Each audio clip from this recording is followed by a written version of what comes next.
Corona महामारी की दूसरी लहर और सरकार की तरफ नई निवेश परियोजनाओं में भारी गिरावट की वजह से पिछली तिमाही की तुलना में चालू वित्त वर्ष की पहली तिमाही में नई निवेश योजनाएं 18% तक प्रभावित हुई हैं।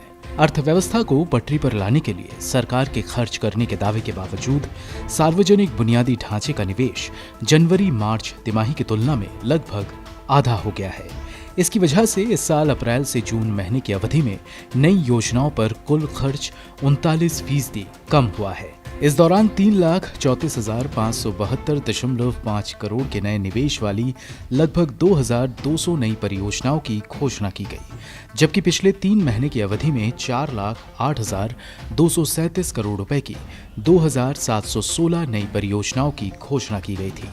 मसलन वित्त वर्ष 2021 की चौथी तिमाही के दौरान निजी और सार्वजनिक दोनों क्षेत्रों के निवेशों में महामारी के बाद पहली बार जोरदार उछाल देखा गया था। निवेश परियोजनाओं को लेकर प्रोजेक्ट्स टुडे की रिपोर्ट के मुताबिक वित्त वर्ष 2022 की पहली तिमाही में केंद्र और राज्य सरकारों का कुल नया निवेश 41.6% कम होकर 97,376 करोड़ रुपए रहा, जो वित्त वर्ष 2021 की चौथी तिमाही में 1,66,870 करोड़ रुपए रहा था।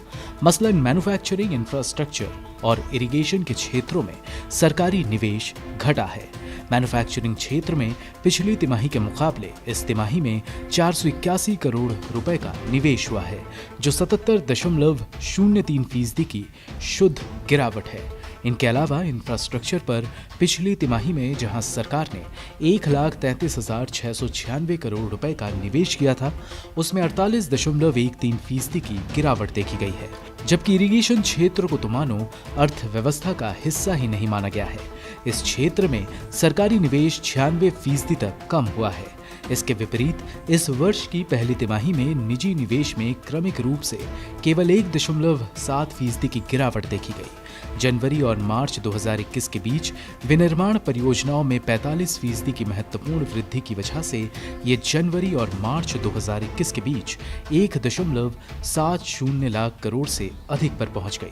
हालांकि इन निजी विनिर्माण निवेशों में लगभग 1.1 लाख करोड़ सिर्फ 4 बड़े प्रोजेक्ट से संबंधित हैं, जिनमें रिलायंस इंडस्ट्रीज द्वारा घोषित 60,000 crore green energy complex, Gujarat में अडानी एंटरप्राइजेस की 2 पीवीसी यूनिट्स जिसकी कीमत 29,200 करोड़ रुपए है, और वेदांत द्वारा कॉपर स्मेल्टर में 10,000 करोड़ का निवेश शामिल है।